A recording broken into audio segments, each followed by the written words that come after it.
अच्छा तो लग रहा है। सर, स्मृति ने आगाज बैच ज्वाइन किया था और उनका जो सिलेक्शन है वो जेएनयू में हो गया है, तो सुन करके कैसा लगा आपको? बहुत अच्छा लगा। अच्छा। और आप क्या करते हैं और कैसे बच्चियों को पढ़ाने का आपको मोटिवेशन आया कि हाँ बच्चियां पढ़ें और अपने जीवन में बहुत आगे बढ़ें? हम तो घर पे ही रहते हैं और जी किसान है घर पे। जी जी जी जी। हाँ। लेकिन मुख्य उद्देश्य बच्चों का पढ़ाना तो है ही। अच्छा उन लोगों को शिक्षा दिया जाए। ये हम्म। तो मुख्य। अच्छा। तो जब स्मृति ने बोला था कि आगाज बैच खरीद, क्या स्मृति पूछती भी है या जो उनको अच्छा लगा कि हाँ यहाँ यहाँ अच्छा लग रहा है मुझे, तो उन्होंने ले लिया और पापा को भी भरोसा है कि हाँ बच्ची का अच्छा डिसीजन होगा? नहीं, पूछती है पूछती है। तो आपने क्या सजेशन किया था कि पता कर लो पहले कि कैसा है, अच्छा है नहीं है? नहीं नहीं, बोले थे कि देख लो, ठीक है तो कर लो। जी जी। हाँ। तो बाद में कभी पढ़ते हुए देखा आपने कि हाँ उन्होंने लेक्चर वगैरह अटेंड कर रहे हैं और इम्प्रूवमेंट जो है वो दिख रही है? टेस्ट सीरीज जो हमने लगाया था, जो सारी लाइव क्लासेस चली थी, तो कैसा रहा था ओवरऑल एक्सपीरियंस आपके तो नजरिए से अगर? मैं घर पे तो कर नहीं रही थी, बाहर से ही कर रही थी। अच्छा अच्छा। हाँ। ओके, कहाँ से इनका ग्रेजुएशन रहा है सर? जी। ग्रेजुएशन कहाँ से रहा है? किसका? इनका हाँ हाँ हाँ। बीएचयू से ही ना। बीएचयू। अच्छा, बीएचयू हाँ। से ही रहा है। जी। जी जी जी। अच्छा अच्छा, ओके ओके। ठीक है सर, धन्यवाद आपका जुड़ने के लिए। और आंटी जी नमस्ते, आपको भी बहुत बहुत बधाई हो। स्मृति ने जेएनयू क्रैक कर लिया है और उनका जो रैंक है वो काफी अच्छा रहा है इस बार, बहुत अच्छे रैंक से उन्होंने, चूंकि इनका जो रैंक रहा है वो आपका ओबीसी ईडब्ल्यूएस का 6th रैंक लेकर के आई हैं एंसिलरी में। तो ये एक बहुत बड़ा रैंक है और हम सबको उन्होंने प्राउड फील कराया है। आप लोगों को कैसा लग रहा है? हम लोगों को भी बहुत खुशी लग रही है। जी। हम लोगों को भी तो बहुत खुशी लग रही है। ये आप लोगों का उद्देश्य है कि इतने आगे बढ़ गई। जी बिल्कुल बिल्कुल। और हमने कोशिश की थी, बाकी जो मेहनत है वो कहीं ना कहीं घर वालों की बहुत ज्यादा होती है। आपके सपोर्ट की वजह से ही बच्चियां आगे बढ़ती हैं और उनका तो मेहनत है ही बिल्कुल। हाँ, बताती थी कि हम एक कोचिंग कर रहे हैं, बोले कि भाई अच्छा है तो कर लो। वो तो जी। बनारस में थी, यहाँ पे तो रहती थी नहीं। हाँ। हाँ हाँ हाँ। Okay okay. ठीक है आंटी जी नमस्ते। मैं अब स्मृति से बातचीत कर लेते हैं कि कैसा रहा है उनका एक्सपीरियंस और जेएनयू जा करके क्या क्या करने वाली है। हाँ हाँ, चलिए जी। ठीक है। ठीक। ठीक।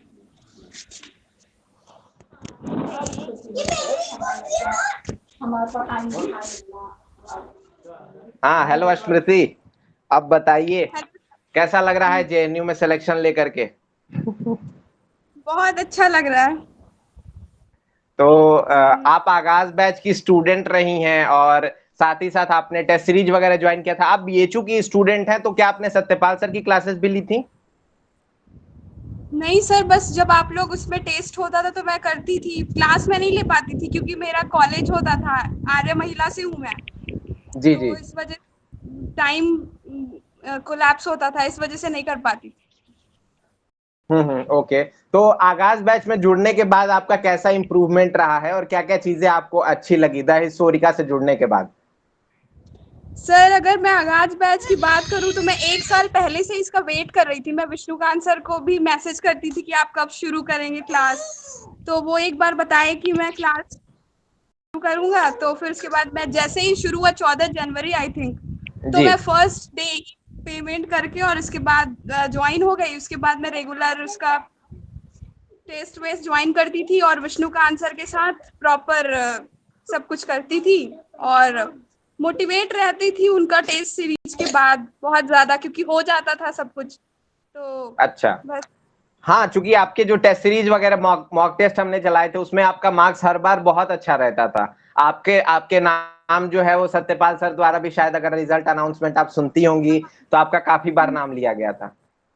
यस सर, बस तो प्राइज मैं नहीं ले पाती क्योंकि मैं वहां रहती नहीं। हाँ, बिल्कुल बिल्कुल। तो ये बताइए कि आपको लेक्चर्स कैसे लगते थे आगाज बैच के, और बाद में जो टेस्ट सीरीज हमने चलाए तो उनका क्या प्रभाव रहा है? पहले आपका हिस्ट्री कैसा था, बाद में कैसा रहा, इम्प्रूवमेंट हुई नहीं हुई, क्या हुआ? हाँ सर, मतलब पहले खुद से पढ़ते थे तो समझ ही नहीं आता था कि उस लेवल का पढ़ पाएंगे कि नहीं पढ़ पाएंगे। Sorry sir. तो कोई नहीं, आप बोलिए। फिर उसके बाद जब क्लास करते थे, सब कुछ करते थे, तो एक मोटिवेशन मिलता था। ग्रुप में अपने फ्रेंड्स को बताते थे कि, और हाँ, सबसे बड़ा बात, वो जो 9 बजे क्विज होता था, वो भी हिस्टोरिका का ही था, तो वो भी बहुत हम्म, हेल्प था। उसमें अपनी रैंक आती थी तो एक मोटिवेशन मिलता था। तो बहुत अच्छा, बिल्कुल। और लास्ट टाइम में हमने कई गूगल मीट्स भी की थी और साथ में टेस्ट सीरीज भी चलाया था, उन सबको भी लेकर के आपको कैसा लगा था? हाँ, उस टाइम में फिर वो टॉपर स्टॉक होती थी तो उनको बहुत ज्यादा देखती थी, फिर ये समझती थी कि वो लोग लास्ट टाइम में कैसे किए और किस हम्म, तरीके से जहाँ पे प्रॉब्लम है वहां पे कैसे उसको हैंडल करना था। फिर रिवीजन का बहुत ज्यादा इश्यू था। फिर हम्म। वही है, रिवाइज करके सबसे ज्यादा विष्णुकांत सर के वीडियोस को बार बार, उसका तो मैं प्रॉपर वो हर दिन का एक नोट्स बनाती थी, मेरी 3 कॉपीज भर गई उससे, उसका पूरा ओ लिख, भाई। तो वो लिख हाँ, लिख के हाँ। मैं पूरा 1 डेढ़ घंटे की क्लास में पूरा लिखती थी, फिर उसके बाद क्लास के बाद उसको रिवाइज करती थी। तो बस। बहुत अच्छे। और साथ ही साथ आपने स्टैंडर्ड बुक्स आपने कौन से इस्तेमाल किए थे, या बुक्स का आपका कितना, कौन कौन से बुक्स आपने प्रेफर किए थे, अगर हम सीयूटी पीजी के तैयारी की बात करें तो? जैसा कि सर बीएचयू में हमारा सिलेबस ही इतना सही था, पूरा एकदम रिलेवेंट था, तो हम्म, सेमेस्टर वाइज लोग पढ़ते ही थे। एनसीएंट के लिए केशी श्रीवास्तव था, आर्य शर्मा था, तो ये सब हम्म, सेमेस्टर के टाइम पढ़ लिए थे और धीरे धीरे वो चलता था। और मिडाइवल के लिए सतीश चंद्रा पढ़े। उसके बाद हम्म। मॉडर्न के लिए तो मेरा बहुत अच्छा था नहीं, विष्णुकांत सर से बात करी तो वो बोले कि लास्ट टाइम में फैक्चुअल पे ही ज्यादा ध्यान दे दो, और जो भी कॉन्सेप्चुअल होता था वो क्लास में हो जाता था। उस टाइम में क्लास होती थी जैसे कि एक स्पेक्ट्रम काम आई थी, और फिर उसके किरण पब्लिकेशन वाली जो बुक थी वो फैक्ट वाली थी, तो मैं जी, उसको जी। कई बार रिवाइज करी थी। वो ऐसी हो गई है, उस पर इतना अंडरलाइन हो गया है कि वो एकदम रद्दी हो चुकी है अब। अच्छा, अच्छा, अच्छा। और अभी जेएनयू में जब सिलेक्शन हुआ तब जाके लगा कि हाँ थोड़ा मेहनत किया, नहीं तो अभी तक लगता था हो गया बस ऐसे ही। क्या बात है! आपके डोमेन में कितने मार्क्स थे स्मृति? डोमेन में मेरे 165 थे। और डिप्रीवेशन पॉइंट कितना मिला आपको? और डेप्रिविएशन पॉइंट्स 9 पॉइंट्स, मतलब 27 मार्क्स, तो ओवरऑल हम्म। 192। अच्छा, 9 पॉइंट्स आपको मिले थे। ओके, ओके, 27 मार्क्स आपके जुड़े हैं। ओके, तो टोटल मार्क्स कितना हो गया था? और अगर हम पार्ट ए पार्ट बी की बात करें तो 232 मार्क्स थे। 232 मार्क्स टोटल आया। डिप्रीवेशन ऐड करने के बाद आपका मार्क्स कितना हुआ था जेएनयू का? जेएनयू का 192। 192 मार्क्स पे आपका सिलेक्शन हुआ है। तो आपने जेएनयू का सपना देखा था, और साथ में आपको जब एग्जाम आप दे करके आई, डोमेन का जो आपका रिजल्ट रहा, तो आपको लगा था कि हाँ जेएनयू मिल जाएगा? और उसके बाद जो हमने कहीं ना कहीं ये प्रेडिक्शन भी कर दिया था शुरुआत में ही कि ये जो कट ऑफ है बिल्कुल डाउन जाने वाली है, तो बच्चों को घबराने वाली कोई बात नहीं, तो कैसा लग रहा था, या कब आपको लगा कि हाँ जेएनयू में मेरा हो सकता है, चांस बन सकता है? सर इस बार जब एग्जाम दे के आई तब तो स्थिति बहुत खराब थी, क्योंकि इस बार का एग्जाम बहुत टफ हो गया था, और हाँ। जितना मैं कर थी, मैं बस 52 क्वेश्चंस करके आई थी, उसमें हम्म, भी बस 40 या 41 खुद से करा, और बाकी मैं फिर आया नहीं तो मैं उसको तुक्का मारी और सब गलत हुआ। उसके बाद अच्छा। फिर मैं जब घर आई तो मैं एक तो हॉस्टल में थी, पूरा रोई हम्म, गाई। एक दो दिन जो मेरी फ्रेंड थी तो वो लोग पूरा वॉशरूम में जाके रोती थी, तो सब बोल रहा था डिप्रेशन में चली जाओगी। मुझे लगता था कि मुझे बस ये किसी तरीके से बीएचयू मेन कैंपस हो जाए, मैं जेएनयू का नहीं सोचती थी। लेकिन फिर विष्णुकांत सर से बात करी तो वो बोले नहीं, इस बार चांसेस है, क्योंकि बहुत पेपर टफ है तो कट ऑफ जो है वो लो जाएगी।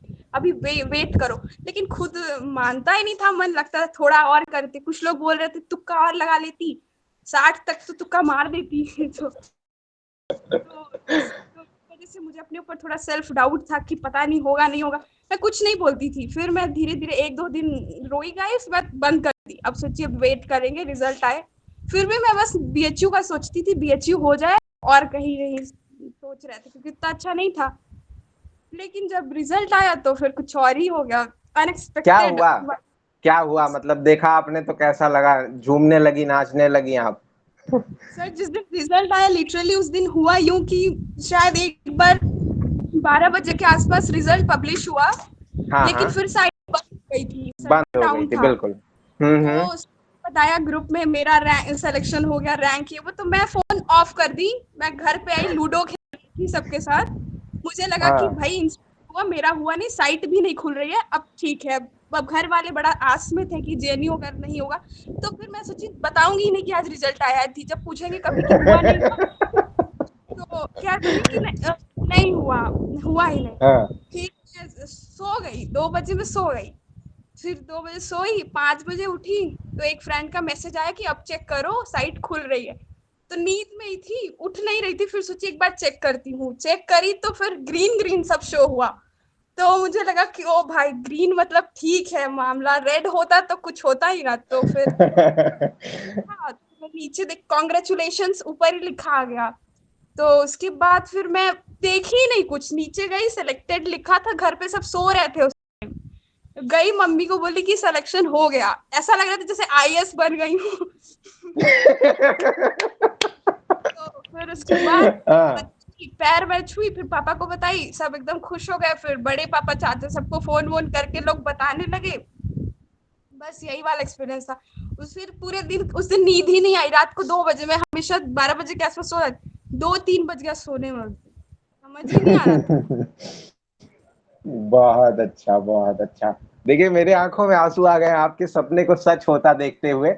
लेकिन बहुत बहुत शुभकामनाएं। मुझे सच में अच्छा लगता है जब हमारी टीम पूरी मेहनत करती है और बच्चे भी, खास करके हाँ, आप जैसे बच्चे जो इतना ज्यादा मेहनत करते हैं, हर एक चीज का नोट्स बनाते हैं, हर एक लेक्चर को रिवाइज करते हैं, और तब जाकर के इतना अच्छा रिजल्ट आता है। तो सच में ये एक टीचर के लिए या एक मम्मी पापा के लिए भी, खास करके आपके मम्मी पापा बहुत ज्यादा गौरवान्वित महसूस कर रहे होंगे अभी।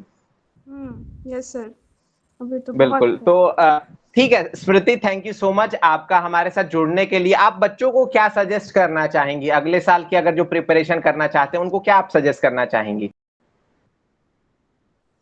मैं यही कहूंगी कि बस पहले तो पढ़ें अच्छे से, और लास्ट टाइम में बहुत ज्यादा सब कुछ मेस होने लगता है। ऐसा लगता है कि इतना ब्रॉड सब कुछ है, उसको मुझे खुद सेल्फ डाउट होता था। आप सेशन रखते थे टॉपर्स टॉप भैया लोगों से, तो मैं यही पूछती थी कि कैसे रिवाइज करें चीजों को। तो बस यही है कि फिर उसको प्रॉपर, क्योंकि रिवीजन का काम सबसे मुश्किल का होता है। जब लेके बैठो तो लगता है फिर वही वही क्या पढ़ना, लेकिन उसको सब रिवीजन जो है सबसे ज्यादा मैटर करता है। कभी कम पढ़ के भी रिवाइज करके बहुत अच्छा होता है।